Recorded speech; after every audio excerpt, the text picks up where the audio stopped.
By the time the sun was up, Ruperto was dead. He had mistakenly driven his feed truck into the manure pond, full to the brim with animal feces and urine. He managed to escape his truck and swim for 70 yards, but was unable to make it to safety. Ruperto did not deserve to die this way, and neither does anyone else. Tragedy is often multiplied when family, friends, and coworkers try to help someone overcome in a manure pit. In 2007, 4 family members and a hired farmhand each drowned one after the other after being overcome by fumes trying to save one another. And in 2015, there were 2 separate events where fathers and sons drowned while trying to save each other.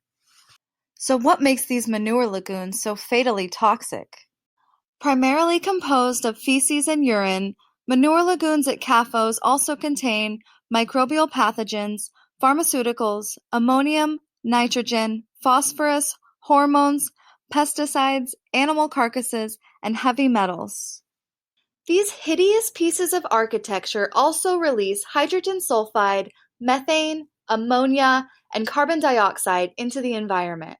So where does all this waste come from, and where does it all go?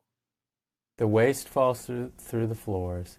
It's flushed out into an open pit, like a cesspool. It's easy for a big hog operation to have as much waste as a medium-sized city.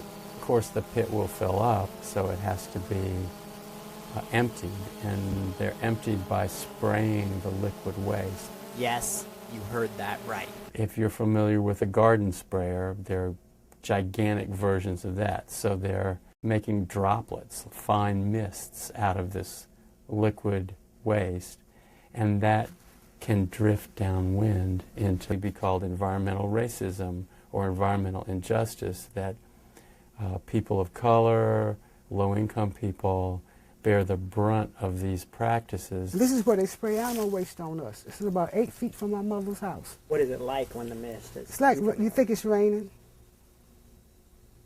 Really? You think it's raining. We don't open the doors up. This is Elsie. She lives on a piece of land her family has owned since the 1880s. She remembers clearly when the new CAFO across the street began spraying. While relaxing on the porch with friends, all of a sudden it started stinking like nothing you've experienced.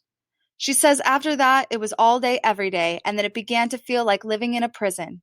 I think we can all agree that we can't keep dumping shit on disproportionately Black and Latina communities for cheap bacon. But CAFOs only exist to meet consumer demand.